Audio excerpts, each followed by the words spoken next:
Orlando. Welcome to the OZone. Welcome to the OZone.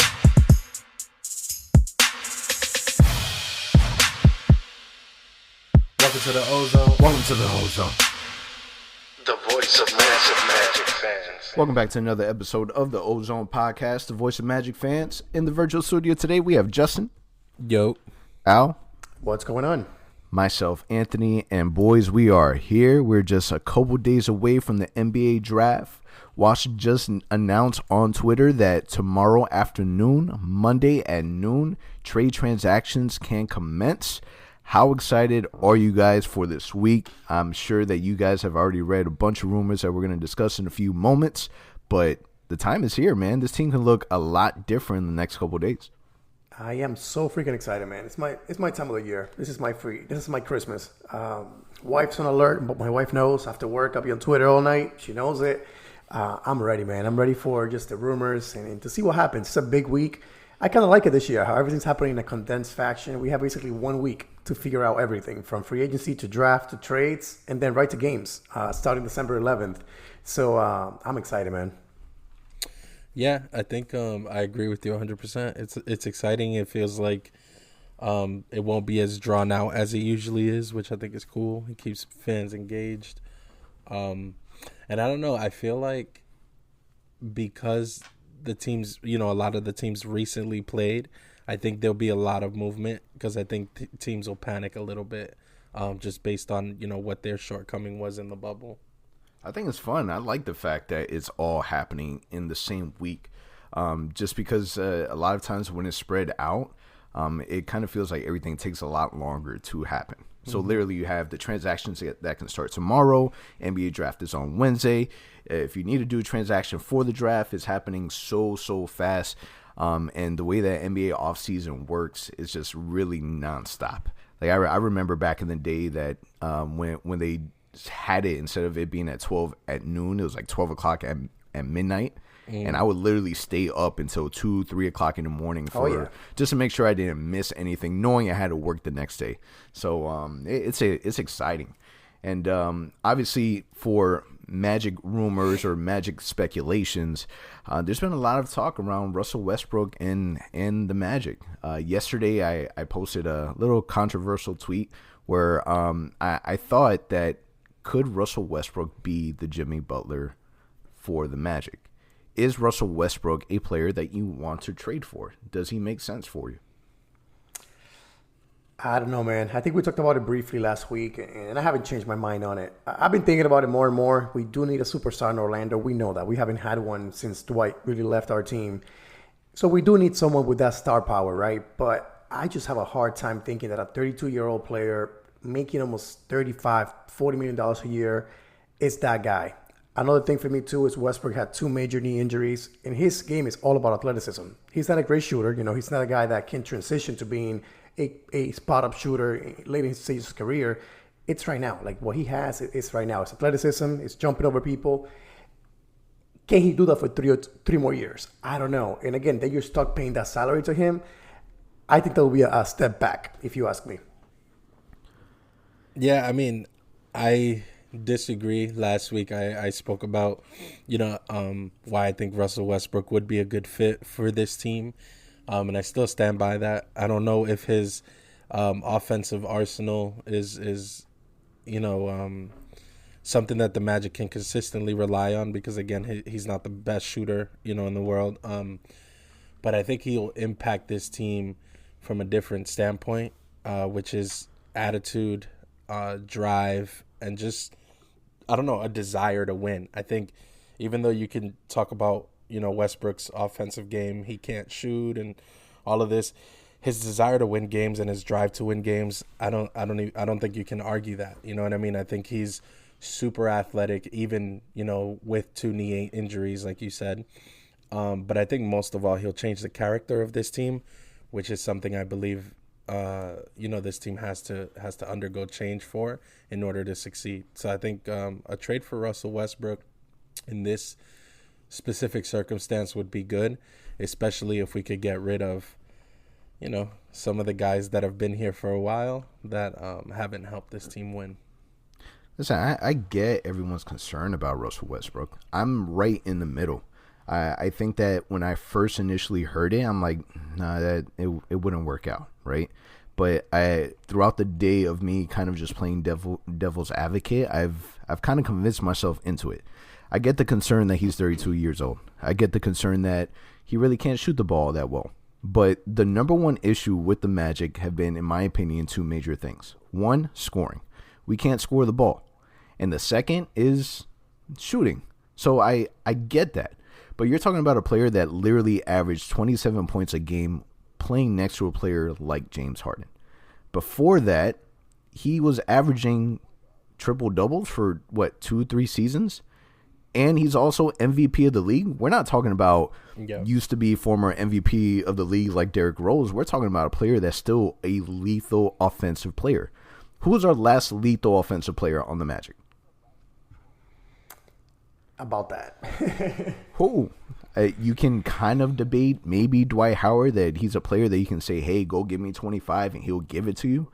Before that was Tracy McGrady. Like, who is that offensive threat? We haven't had that player in so long.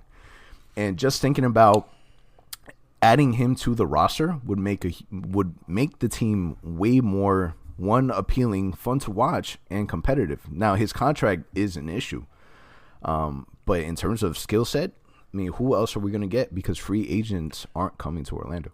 So what scares me is that next year he makes $47 million, which is ridiculous. But Westbrook was, MVP in a Western Conference team, right? He dragged OKC to the playoffs, right? And I don't know. I tend to feel like if he does come to Orlando, he'd be top 3 players in the East, in my opinion, right? And because of that, I think Orlando would succeed. You can't tell me that the Magic are going to be better off without Russell Westbrook than with him. I think Westbrook would help us go deeper in the playoffs, especially in the Eastern Conference. He has unmatched athleticism in the Eastern Conference, and because of that, I think it's a good move. So I'm going to ask you guys this real quick. So number one, who would you trade for him? Like, who's a guy that you're like, all right, I'm okay giving him up to Aaron get Gordon. Westbrook? And Aaron number Gordon. two, like Justin mentioned, so his salary next year is $44 million. 22-23 is $47 million. Last year, his contract. So pretty much he's on the contract for 3 more years, which is not horrible. He'll be a free agent by age 35. So you're not stuck with him for the next 6 years. The only bad thing is, again, those are huge numbers.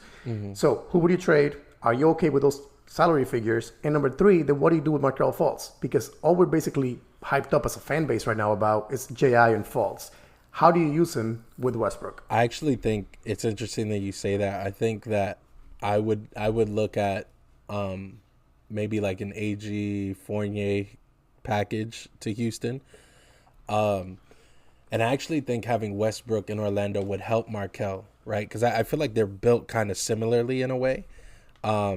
And we've already seen Markelle have a tendency for that explosive offensive style that Westbrook kind of mastered. So I think Westbrook would actually help Markelle's development. And I'd be interested in seeing when, what the team looks like when Vooch doesn't have to be the primary scoring option, right? Because Russ is going to be in charge of giving you 25, 30 points a game, right? And then you have Vooch to supplement with another 20 plus. So I think it'll be interesting to see. And I think Westbrook would help this team from a developmental standpoint as well as from an offensive production standpoint. Yeah, I think the concern that I've been hearing a lot is, okay, you trade these players for Russell Westbrook, then who do you have to surround Russell Westbrook? But I honestly believe that we really won't have to give too much. I think that we just need to make sure that the contracts match, obviously. But I think that there is such an issue and such a drama with Houston and Russell Westbrook that it would be way more beneficial for them just to wash your hands. You're talking about Daryl Morey's no longer with the Rockets, so now a brand new front office is coming in, right? And they've inherited this mess of James Harden and Russell Westbrook. There is so much going on in the Rockets roster and team that it doesn't just stem just from Russell Westbrook. It's an issue all the way around, right? So now they have to worry about having this player that is over $40 million a year for this guy that they just want to be able to clear out. And I think that including a player like Evan Fournier is beneficial because he's an expiring contract. And he's taken up almost half of what it will take to be able to trade for Russell Westbrook. So an Evan Fournier and AG would work. I don't know if I would necessarily do that trade, but it would work.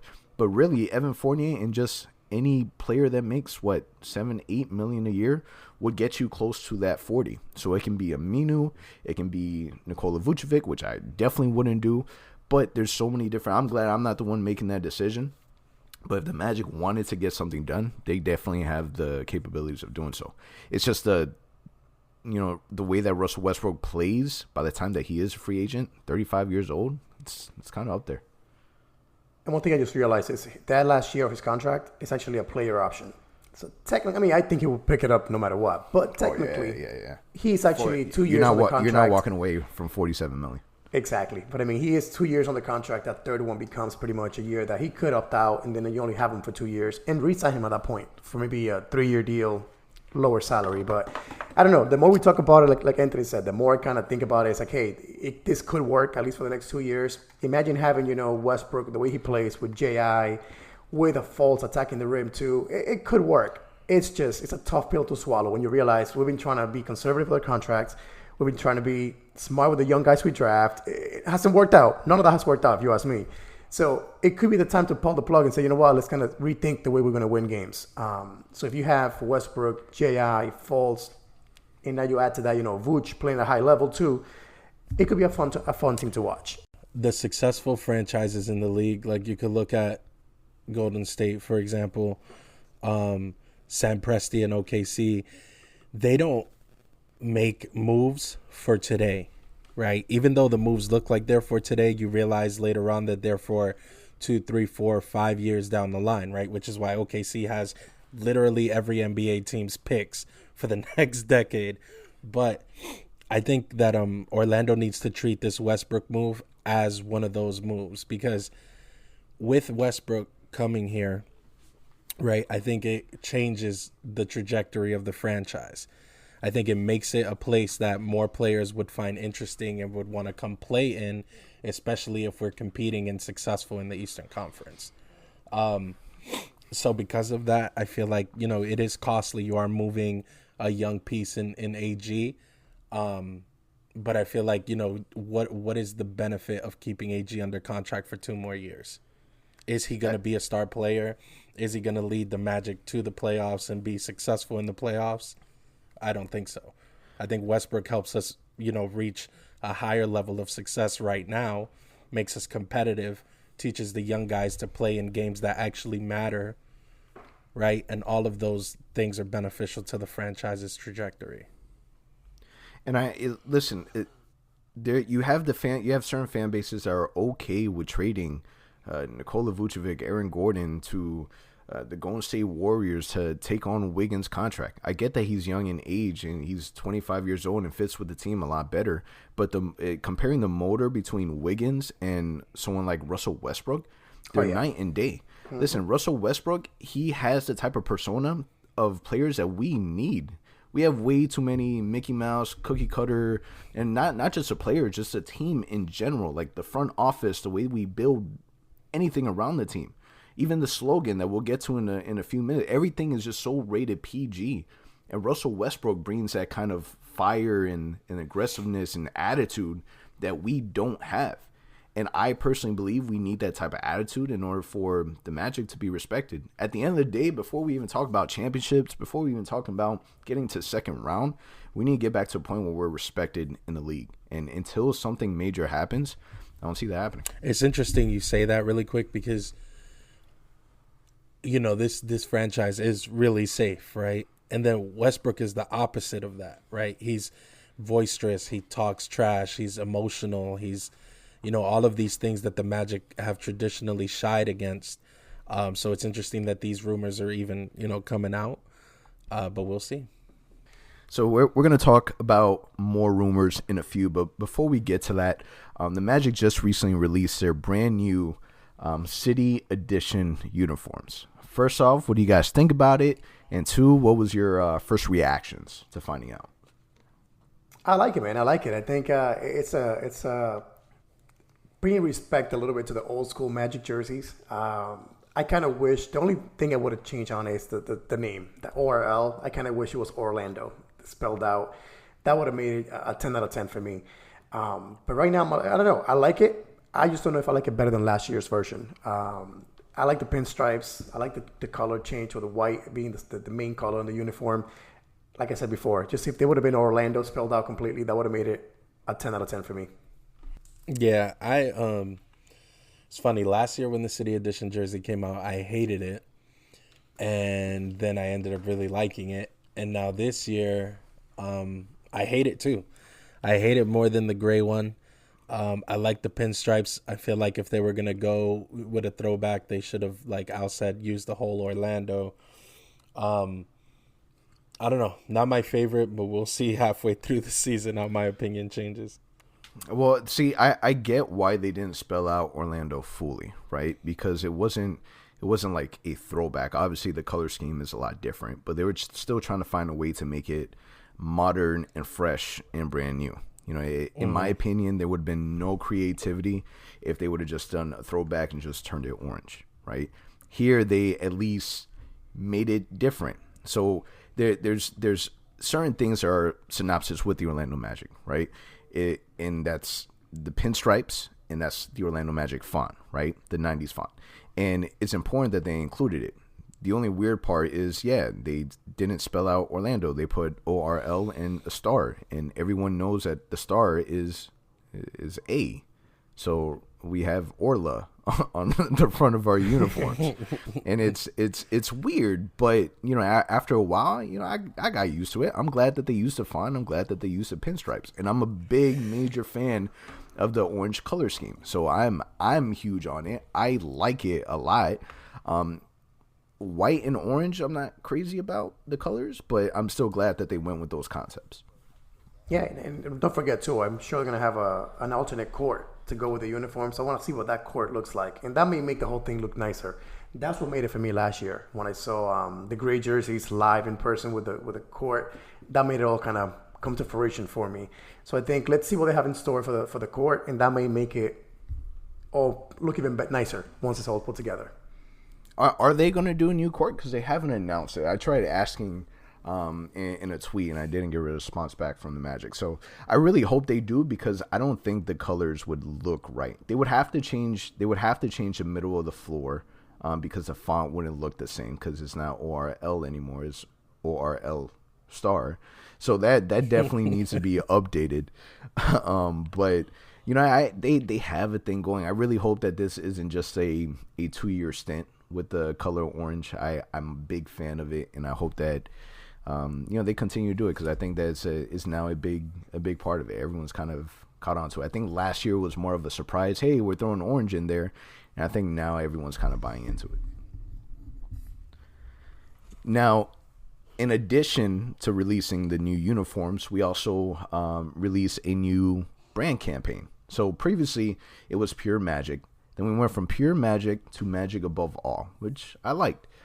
Now it's hashtag Magic Together. What are you guys' thoughts on Magic Together? It sounds Disney-ish. I don't know. I think we've talked about this in the past. You know how the Magic are very like kid friendly, you know, kind of family tailored, and I feel like this, you know, slogan goes back to that. And I don't like to criticize the slogan too much, because I feel like there's nothing really that they could call themselves or say that's going to make them feel more intense. I just feel like Magic Together is not my favorite. I actually even like Pure Magic more than Magic Together. So we'll see. It might grow on me too. I don't know. Like you guys said, it feels very vanilla, very just plain, very simple. I like this. I like what it stands for. I mean, it could have been a nice hashtag to use for the city of Orlando and, you know, the Magic team as a whole. But to be your team hashtag, you know, on Twitter and all this kind of stuff, like you guys mentioned, pretty plain, pretty simple, pretty safe. Let's go that route. Yeah. But yeah, I'm used to it. I'm used to it. I mean, the question would be, what would be a better one? What do you guys think? What would be a hashtag that would have made you guys happy to see the Magic come up with? I don't know. I can't think of one myself right now, but On this particular one, just very plain, very simple, very safe. It is terrible. I hate it. I've been watching a lot of The Profit recently and Shark Tank and all these business shows, and a lot of what they do. So especially on The Profit is when they are arguing about a name title or a product, and one person saying it works, the other person saying that does it. You know what they do? They go to a focus group, and then they ask these people, "What do you like about this? What do you like about that? Do you like the way this sounds?" I feel like they should have did that with Magic Together, because I think that it is boring. I think that it's safe. I think that it is too Disney. And there's not anything magic about it. Like, not even, at least Pure Magic was creative. None of this is creative. You ask, what is something that we can do? How about something that has anything attached to, I don't know, our culture, anything. Like, we created Heart and Hustle. Why isn't Heart and Hustle something to do with some type of hashtag? That's our thing. I think Magic Together is boring, and it doesn't say anything about the team. It doesn't say anything about the city. Nothing about, like, I get it, Magic Together, we're all working together. Maybe it has something to do with COVID-19 related. Maybe that's what inspired it. But I'm not a fan of it. I think that is super boring, and I think that we could have been way more creative. Like, I would have loved to have been in the room where they were throwing out hashtag ideas and brand campaign ideas, and everyone said Magic Together, and they all, I would like to see them all nod and agree that, yeah, this is amazing. Why didn't I think about it? It's just, there's nothing about it that piques my interest as a fan. So give me one. If Magic Together ain't it for you, what would be? Heart and Hustle. Make that, don't change it. Keep Heart and Hustle and make that your thing for the next 5 years. Keep Pure Magic. Heart and Hustle. Hashtag Heart and Hustle. Hashtag Pure Magic. I like Pure Magic. Magic Above All was kind of like in between Magic Together and Pure Magic. That's kind of like in the middle for me. Pure Magic is probably my favorite one. But something that makes them be creative. I feel like Magic Together, there's zero creativity to that. And I to me, in my opinion, doesn't matter what about Magic Together brings the past and the future and the present. Like, what does it connect? Does it connect to you? I think that it doesn't, but I think that the Magic are focused on having the word magic in their hashtag. But for a lot of other teams, that's not the case. They just have phrases, right? I remember the Celtics was like, "See us rise" or whatever, like, stuff like that. So I would like to see them, try different things. But again, this franchise is very comfortable with just staying safe. And I don't know if that's ownership, leadership, or what it is, but I think that there has to be a serious conversation, in those meetings about taking this team in a different direction, because the direction that we've gone in is not working from a marketing standpoint as far as like engaging, right? I don't hear that hashtag and want to watch a Magic game. Would you wear a t-shirt that says hashtag Magic Together? No. Would you wear one that says Magic Above All? I think I have one that says Magic Above All. Yeah. So I mean, I yes. would Magic Together. I don't see it. I think that it, as who knows what the players are thinking, but I think the players just kind of shrugged it off. Like, I just don't see it being anything to be excited about. Like, one of my favorite ones is Orlando versus everybody. Obviously, every city does that kind of deal. But anything to show that, we're not just a small market, that we're more than that. And I don't think Magic Together screams that at all. I agree. So, I mean, I don't know. Well, hopefully this year goes by a lot faster, and that way they come up with something next year. They need to change that quick. But listen, let's get into some draft talk. All right. So just recently, there's been a lot of announcement of different players that we've brought in and got to see them, or we didn't get to see them, but the Magic front office got to see them work out, right? So the Magic have brought in players like R.J. Hampton, Devin Vassell, Cole Anthony, Kyra Lewis Jr., and Killian Hayes. What are you guys' thoughts on bringing these players in, and is there any player that you're starting to like a little bit more? I think that what that shows you is what we've been dying for as a fan base. They're working out guards. We're seeing this rumors and these guys that they're bringing in is all guards.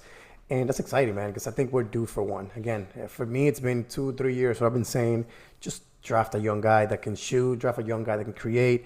We got Fultz via trade that way, but in the draft, we'll be needing a young guy that we can develop. And I think what this tells me is we're definitely going in that direction. We're going to be getting a guard. When looking at this list, Killian Hayes is a guy that kind of piques my attention a little bit. RJ Hampton, obviously, Cole Anthony. I mean, all of them kind of sound like names that I would want to see in a Magic uniform. I don't know. I can't pick one over the other just yet, but I can just say that anyone in that list I'll be happy with if we were to draft on Wednesday night.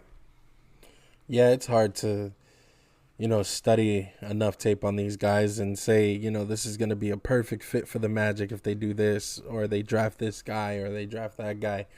I think, like Al said, you can identify spaces that you're gapping in or lacking in, I should say, and then just try to fill based on those attributes. And I think all of these guys provide that filler for us. It'll be interesting to see what their role is on this team, especially if we get Westbrook in here, because obviously, I don't know. I feel like if Westbrook comes in, Markelle is going to have to move to that 2 spot, right? Because Westbrook is going to want the ball. So then what space does that leave for, whoever is being drafted? I don't know. It'll be interesting to see. I think these are all good names. I think all of these guys are scorers or can score, and will fill, a need for the Magic. I like the names that we brought in. I think that's a fun. I really hope that we do stay around the 15th pick, because it doesn't put so much pressure on the team to really draft a player to knock the ball out of the park, right? I think at 15 it's a really solid area where they've invested the time to do scouting. They brought in really good players that I actually really, really like. And the fact that we see a name like Killian Hayes really shows that, if the team does decide to move up, they're not going to be giving a whole lot to be at that number 1, number 2, number 3 pick. Killian Hayes is a French player from the Lakeland area, and is a player that can really help the team on the offensive side in the guard position. So I think it's exciting. I like the players a lot, and I'm still sticking with my guy, RJ Hampton. Now, something else to keep an eye on is that both Jonathan Isaac and Markelle Fultz are both eligible for an extension. And this is a really big topic because The Athletic came out with an article kind of giving the range of where a player like Jonathan Isaac, where they would be at in terms of value or how much they should extend. And the writer wrote that he believes Jonathan Isaac would have garnered a max contract extension, but due to injury, he kind of thinks that Jonathan Isaac will be around the 4-year $94 million. Is that amount too much for a player like Jonathan Isaac? Should the Magic extend them now and take advantage, or should we kind of wait it out to see how these players develop? Yeah, that's too much money. I think we all have arguments and ideas about what J.I. is going to be. But the fact is we haven't seen it, right? We saw a little flash of it in the bubble, and then he got injured again. He's been in the league for 3 years. He's been injured all 3 years at some point or another. And because of how often he's been injured, I think that should give the team a little bit of pause, when thinking about offering $90+ million to a player without seeing him healthy for a full season yet. And because of that, I think the Magic should wait and see what he looks like upon his return. And it's one of those things that's tricky because I would say that based off what I've seen, he's probably worth that. But locking up that much money when a guy's been injured the 3 years he's been in the league is super risky, in my opinion. So I think one thing I'll say is about this front office that has been positive throughout is they don't just throw money away and give really bad contracts per se. So the same will apply in this situation. I think J.I. understands too the fact that he has the potential. He is a key member of our team, and if not, the face of the franchise. All the commercials, all the marketing we do is with J.I. So we believe in him, and I think that will help us not lowball him, but give him a contract that is fair.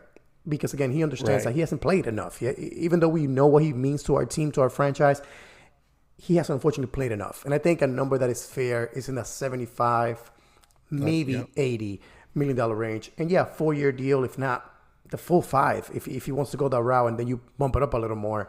But you definitely got to sign J.I. I think the potential is there. You don't want to go into next season and go to restricted free agency and you're not going to lose him. You can match any contract. But you definitely know that if he has a good season or he's fully healed, teams will offer him the max at that point. And then what do? Now you're capping yourself out at that situation if you play it out that way. So in my opinion, you offer him 4 years, 75 to 80 million. He's worth it. And again, I think he understands the situation that we're in right now. You know, I think you bring up some really good points because you're right. This front office isn't known to kind of just throw money away. We're very, very conservative. We thought that we're going to overpay Nikola Vucevic, and in my opinion, we gave him a very, very fair deal. We thought that we were going to overpay Aaron Gordon, and we, in my opinion, gave him a really, really good deal. And the trend of the Magic have always been, especially if it's a 3-4 year contract, is that we decrease in how much we pay the players. We'll give them more upfront, and then towards the end of their contract, the contract amount is a lot lower. We did the exact same thing with Jonathan Simmons when we brought him on board. So I think value-wise that they do a really good job in negotiations, and I think that we will give Jonathan Isaac a fair contract. I would pay him the 4 years, $94 million, because I think that that's what his value is, and I think that eventually once he's healthy, you know, he's a player that he's an elite defensive player, and we're not just talking about elite for our team. We're talking about for the whole entire NBA, and I think that you can't risk a player like that going elsewhere. But I think that people shouldn't worry, and I think that our front office is going to do a really good job at being able to negotiate a fair contract for Jonathan Isaac, given the injuries that he's had to go through. What about Markelle then? So what do you do with Markelle Fultz? So you sign him also this season, or do you wait out another year and see how he does? Can you risk not giving him an extension? Like, I get that we've gone above and beyond and made him feel comfortable, made him feel like, quote-unquote, home. We're very, very patient with him, and for him to kind of throw that away for just any team, I would think it would be very difficult just on a personal level. But at the same time, you gave up nothing for him, essentially. And he has, you know, improved his stock and trade value. But do you risk like waiting too long and then him deciding to go elsewhere? If you ask me, I think it's you lock them both up right now. You do them both. I mean, they're both young guys. What's Markelle now? 22 years old. J.I. is 22, 23. You're basically drafting rookies still. I mean, re-signing guys that could be rookies in the NBA still. So, I mean, you definitely do it. Markelle showed a lot of potential last season. They didn't miss a single game due to injury. The one game he missed was illness, the flu or something that he had. So I really feel like this is a year for Markelle to lock up and really show us what he got. And think about the playoffs. He was shooting the ball with so much confidence. He wasn't thinking about it. He shot it so well. I think he made the first 6 3-point attempts that he took in the bubble. So, I mean, that when you see those flashes of Markelle, along with the fact that he can drive and finish at the rim better than many NBA players today, you got to sign him now and say, you know what, at least we know we have J.I., we have Mo Bamba, we have Chuma and Fultz to kind of start this franchise going forward. And then you plan from there. But I think you definitely got to sign him as well. Yeah, I think you signed Markelle. And going back to, you know, talking about, you know, what he looked like in the bubble, I think his struggle with shooting the ball is actually going to end up helping him long term. Because how many times in the NBA do you see guys just taking, you know, ridiculous contested 3-point shots that they shouldn't take just because they know they could shoot the ball? All the time. Markelle struggling to shoot the 3-pointer makes it so that he doesn't look for the 3 as his first option, right? He looks to drive or kind of do that little spin fadeaway move that he does in the paint as well. And I don't know, I think because of that, it'll help him out. He won't always have to shoot the 3, and so when he does shoot it, it will be most times open shots or shots that aren't, you know, heavily contested that he'll make. I don't know, man. I saw improvement from Markelle in his attitude, his composure, his leadership.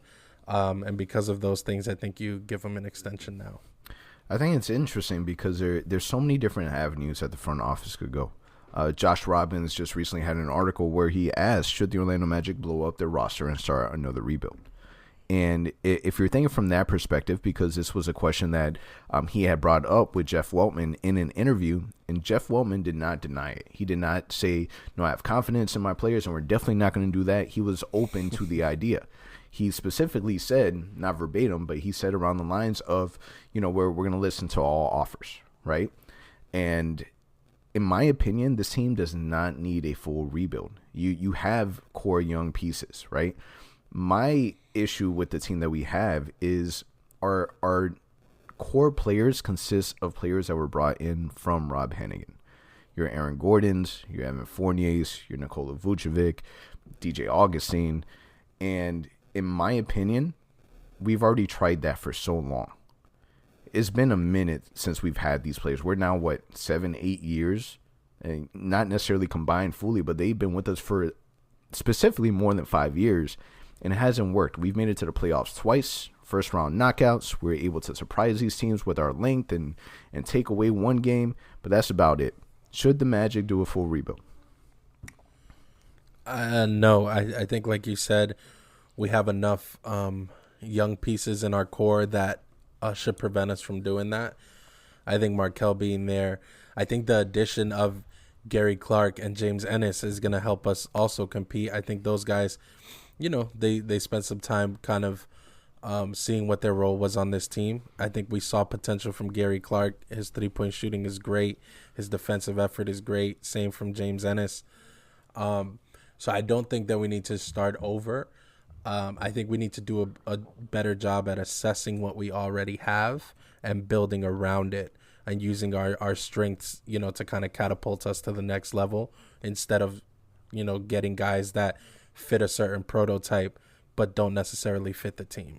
You talk about a full rebuild. It's really talking about Gordon, Vucevic, and Fournier, right? Like that core guys that have been here for years now. And I think the more I see the offseason kind of play out, the more articles coming out, the more rumors coming out, it sure seems like AG is not here for long. And whether that's going to be this offseason or it's going to be in the trade deadline, it seems like the Magic are moving on from him. That's number one. Then you talk about Fournier. Worst case scenario, he resigns, picks up his option, and he's back next season. I don't see him being here longer than that. So another guy that I can also see by the trade deadline being gone. So to your point, I think that whether we want it or not, it's being shown that the Magic want to move on from the core guys. And I think the fan base wants that too. We've seen this team play out long enough, and we've reached our potential. That's it. We're going to be a first-round team. If we keep things as they are, unless J.I. and Fultz just blossom to be stars in this league, that's it. That's what we got. So I think to answer your question, even if we don't want to, it's going to happen. And the front office is going to make those changes, which we've been wanting to see them do for years. So I think that happens now. Whether it's going to be Gordon and Fournier gone this week or in the trade deadline, I'm not sure, but it's going to happen between now and let's call it March. I'm not sure when the deadline is going to be, but it is going to happen. I mean, you got Vooch 30, Evan Fournier 27, Aaron Gordon 25. Between the three players, you can get the most in return for a player like Aaron Gordon. In my opinion, I think Nikola Vucevic, we should hold on to him and try to see what you get between Evan Fournier and Aaron Gordon. I don't think that this team needs a full rebuild, as I said, because I think that you obviously don't want to move any of your core young guys. You have your Markelle Fultz, Jonathan Isaac. You still don't know what you have in Chuma Okeke. And then you can also say the same thing about Mo Bamba. But what can you add to the roster to kind of help their development and help kind of tailor make their game? That those players are players that you kind of want to run the floor with, right? Can you do that with a combination of Nikola Vucevic and Evan Fournier? We've wanted to see what a team looks like without the Euro Bros for so long that we get excited when one of them aren't in the game, or the span that we didn't have Evan Fournier for a while. Everyone's going crazy because look at how we're playing. The pace is a lot better. We're running a lot faster, and it's kind of confusing. We've tried that for so long. We're ready to see something different. I agree. I think it's time. The young guys are here to stay. I don't think there's any doubt there. But the core three, I think those guys, at some point, whether in the next 12 months or 18 months, we're going to see some major changes happen with those three guys.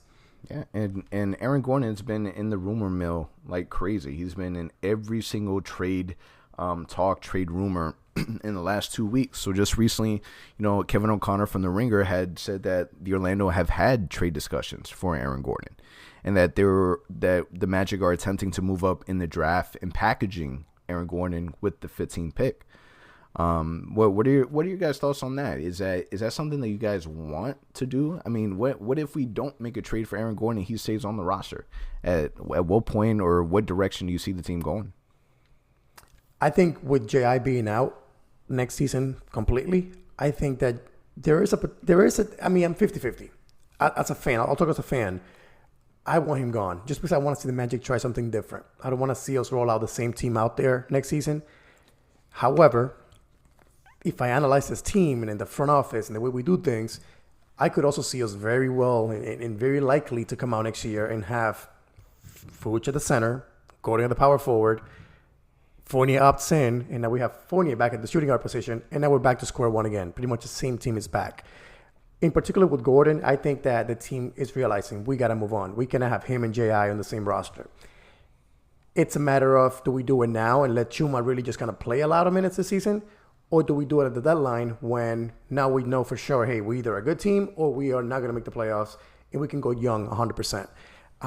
So I'm 50-50. It could happen this week or it could happen at the deadline, but it's going to happen at some point. I don't see Aaron Gordon being here more than 1 year, for sure. Yeah, I'm a little more bullish on AG. I think AG won't even be on this team by the time the season starts. And I think a lot of it is dependent on whether we find a scorer or not. You know what I mean? Because if we find a scorer, then AG's point production is kind of irrelevant if he's no longer here. And we could supplement that with, like you said, a Chuma Okeke who, you know, based on what he did in college, should be able to contribute offensively from the start. So I think AG's time in Orlando is running out. Yeah, and there's been talks also of teams showing interest in Aaron Gordon. So just recently it was reported that Milwaukee Bucks have shown interest. And then today there's been a report showing that the Timberwolves were interested in Aaron Gordon back in February. And it shows as if, you know, that hasn't changed. They've already gave up on going after Drew Holiday.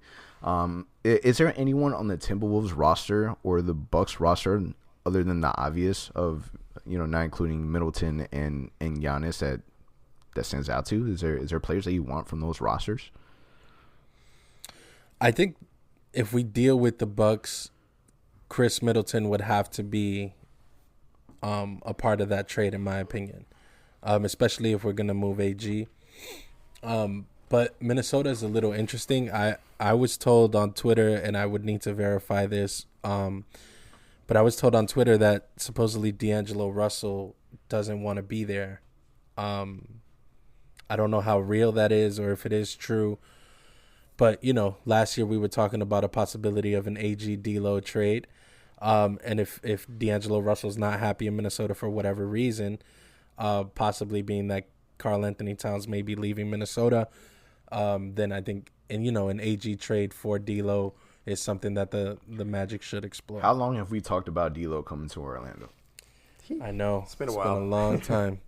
It was actually one of the first articles I ever wrote for the ZoneBB was about D'Angelo Russell coming to Orlando. But I love D'Angelo Russell's offensive game. And we saw what he did with Brooklyn. You know what I mean? So I'd be interested in seeing him in orange and white as the new Magic colors. So I think if we make a move with any of those teams, it will be the Timberwolves for me. Just because they have two guys that I'll be interested in that are young guys that I'll be looking forward to having in our team, and that would be Malik Beasley or Culver. If you got any of those young guys that, again, they can shoot the ball, they can play the 2 or the 3, that's kind of the move that we got to make if we move AG. Obviously, if you can steal D'Angelo Russell, you make that move right away because it would fit our team. It makes sense.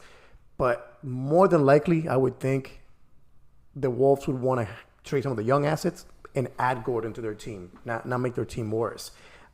So that's why I think either Beasley or Culver are the two guys that I would say would make sense for us. How they match the salaries, I'm not sure. They do have Evan Turner that they can probably add to the trade, and we can just waive him or whatever.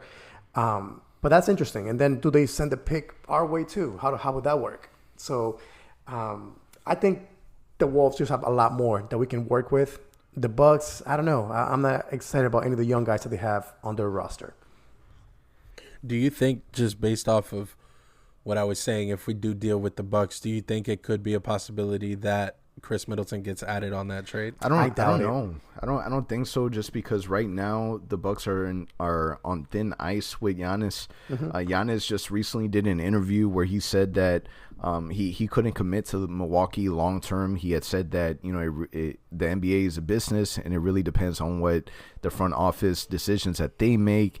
And depending on, whatever outcomes it comes, we'll go from there. And it's been known that him and Chris Middleton are really, really tight. And, you move out a player like Chris Middleton, who knows how that would affect Giannis's opinion on the franchise. That's Exactly. a big risk to take.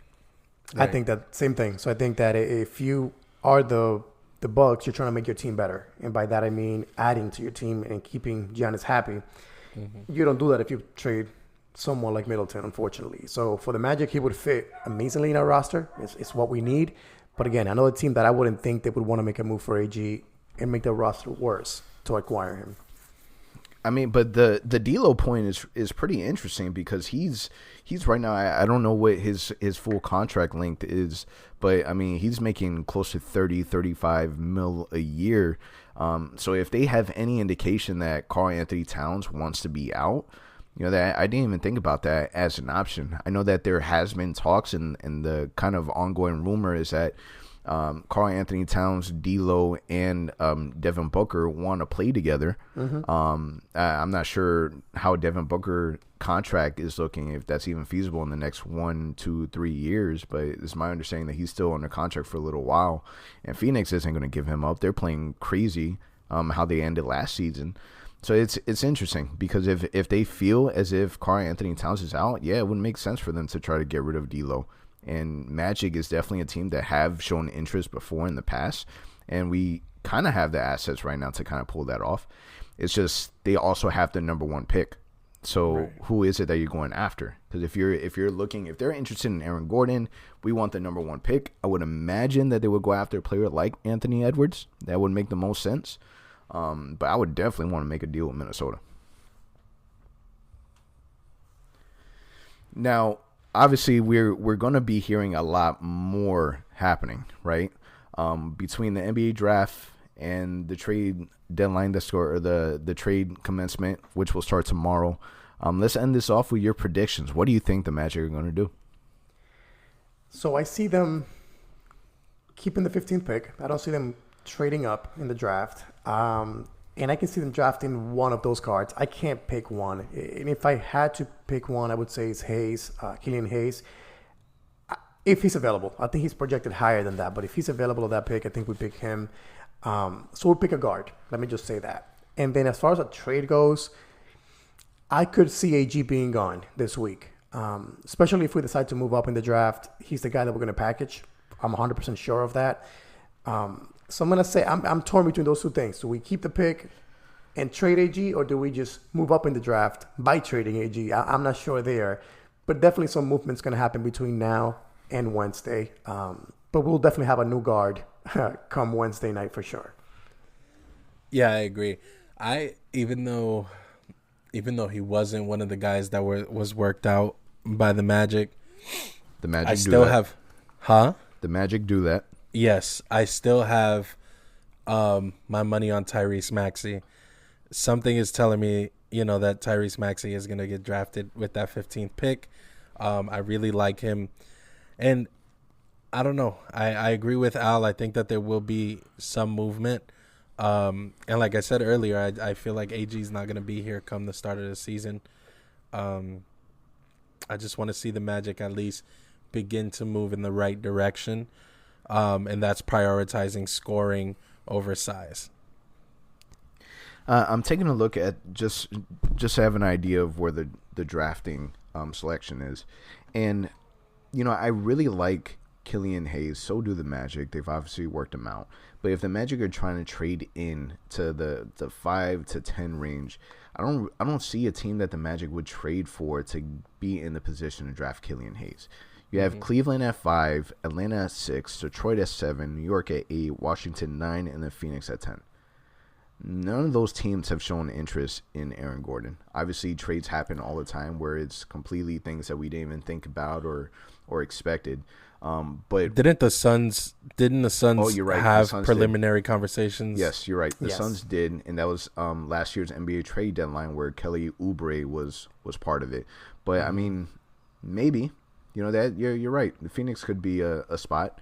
Would they make that deal? Would make sense for them if they're not in love with a player at 10 and they want to move back a few spots. And I still stand by what I said last week. I don't think this draft in the top 10 has any player that I can look at and say, wow, this guy is going to be a guaranteed superstar in the NBA. And because of that, I think the Magic need to stay put at 15. Let me ask you guys this real quick. So I'm looking at NBADraft.net just to see their mock draft, and they have us with the latest mock draft drafting Devin Vassell. There you go. Ant's 2-2 right now. So shooting guard, 6'7", can light it out from 3-point range, can play defense. If he's on the board at 15, do you draft him instead of one of those cards that we talked about? 100%. He's And I not. was He's gonna not. say- He's not going to be. He's not going to be available at 15 though. I'm why- looking at why mock would drafts you say right that? now, and he's in many of them. He's projected to go either lower or at 15 to the Magic. So I don't know. I think that video that came out from him a few weeks ago, I don't know if you guys saw that, with him, his new shooting form, which was kind of scary. That kind of scares some teams off maybe. But if that's a guy that's available, man, I wouldn't mind drafting that kid and saying now you got Fultz and Vassell as the guard to the future in Orlando with Okiki, J.I., and Bamba. Now you kind of rounded out your future starting lineup with this kid. That's a guy that if you were to ask me, I would want to draft in Orlando if he's available at 15. Yeah, I mean, he's a guy that would fit with the team, right? In a perfect world, you don't make, not necessarily a perfect world, but in the safe world where he is available, he's a player that you draft because you don't have to make any moves. He fits in the shooting guard position, so you would want him to replace a player like Evan Fournier in the future. He's a shooter, offensive first, then he is defense, and he kind of fits within the dynamic range of the Orlando Magic. This guy is a 6'7" shooting guard.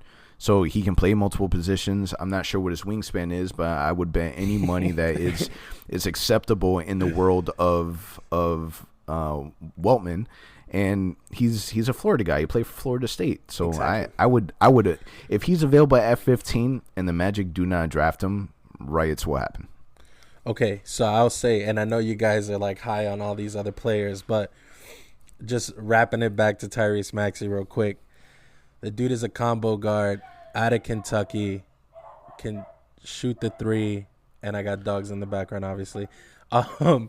Can shoot the three, can finish in the lane, is super creative, can play well on and off ball. I just feel like he fits a lot of gaps that we have. And I'm not saying I'd be upset, if Killian Hayes gets picked up or Vassell gets picked up or Kyra Lewis, but I just feel like Tyrese Maxey can help this team from day one. You know what I mean? And he's not just a guy that needs to rely on 3-point shooting to contribute to the team. He can play everywhere. And that's why he's my pick. But by the way, he's also, his NBA comparison is Lou Williams.